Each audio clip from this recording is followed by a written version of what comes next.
केदारनाथ में बर्फ नहीं गिर रही और अगर आप इसे सिर्फ मौसम समझ रहे हैं तो माफ कीजिएगा, आप खतरे में जी रहे हैं।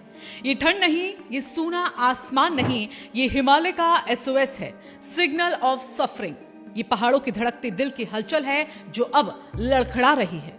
दिसंबर जो बर्फ का महीना होता है, इस बार बिना बर्फ के खत्म होने जा रहा है। पहाड़ियों का रंग सफेद नहीं, धूल भरा हुआ है।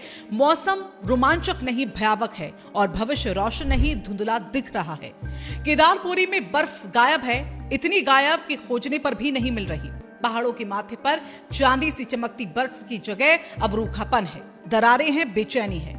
नवंबर से दिसंबर तक जहां 4 से 5 फीट बर्फ आम बात होती थी, आज वहां बर्फ का पहला फाहा भी नहीं गिरा। तालाब जम रहे हैं लेकिन बादल नहीं बरस रहे। ठंड दंश दे रही है लेकिन आसमान रहम नहीं दिखा रहा। क्या ये सिर्फ मौसम है या हिमालय का संतुलन बिगड़ चुका है? क्या ये सिर्फ प्रकृति की मर्जी है या हमने खुद अपने फैसलों से ये दिन बुलाया है? सरकार कहती है विकास हो रहा है, लेकिन सवाल यहाँ पर यह है कि क्या पहाड़ विकास कर रहे हैं?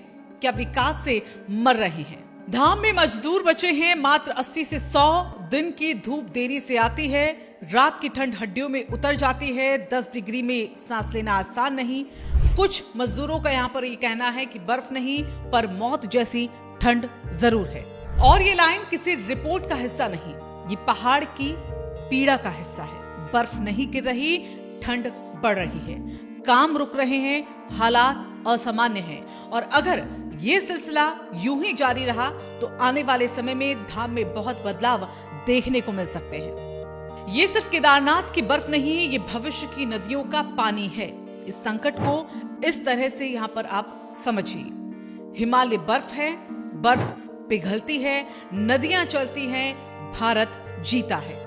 अगर बर्फ गिरेगी ही नहीं तो अगर नदियां सिकुड़ गई तो उत्तर भारत का पानी पीना खतरे में, बिजली उत्पादन संकट में, खेती की नसें टूट जाएंगी, गांव खाली होंगे, पहाड़ नहीं लोग टूटेंगे और तब कोई सरकार, कोई बजट, कोई वादा काम नहीं आएगा।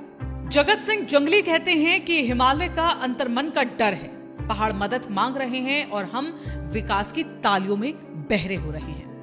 अंधाधुंध निर्माण, कटान, विस्फोट, सड़कें, सुरंगें, ये पहाड़ों के सीने में छेद है। अगर आज नहीं चेते तो आने वाला समय सिर्फ भारी नहीं, घातक होगा। जलवायु परिवर्तन की रीढ़ टूट रही है, मौसम पैटर्न बदल चुका है, हवा का तापमान असंतुलित, बादल सूखे, नमी कम, वायुमंडलीय दबाव, अनियंत्रित ग्लेशियर पीछे हट रहे हैं। और ये कोई नेशनल ज्योग्राफिक की थ्योरी नहीं, ये धरातल पर खड़ी सच्चाई है। हम सड़कों को प्रगति मान रहे हैं लेकिन पहाड़ों के टूटने को क्यों नहीं देखते? हम सुरंगों को सुविधा बताते हैं लेकिन पहाड़ों में लग रहे जख्मों का हिसाब कौन देगा? क्या विकास वो है जिसे धरती बच जाए या वो जिससे धरती रोने लगे? 2013 ने सिखाया था प्रकृति चेतावनी नहीं देती, फैसला सुनाती है। आज बर्फ का रुकना चेतावनी है, कल पानी का बह जाना फैसला होगा और परसों शायद पछतावे का मौका भी न मिले। ये लाइन आप नोट कर लीजिए। बर्फ अगर गिरना बंद कर दे तो तबाही की शुरुआत हो जाती है। और अगर ये पैटर्न जारी रहा तो जनवरी सूखा, ग्लेशियर पिघलने से पहले ही कमजोर, फरवरी अनिश्चित, वसंत अनियंत्रित, अप्रैल मई में नदी का जलस्तर गिरा हुआ, जून जुलाई में बादल फटने के खतरे, अमरनाथ, बद्रीनाथ, केदारनाथ यात्राओं पर संकट, टूरिज्म ठप, अर्थव्यवस्था घायल।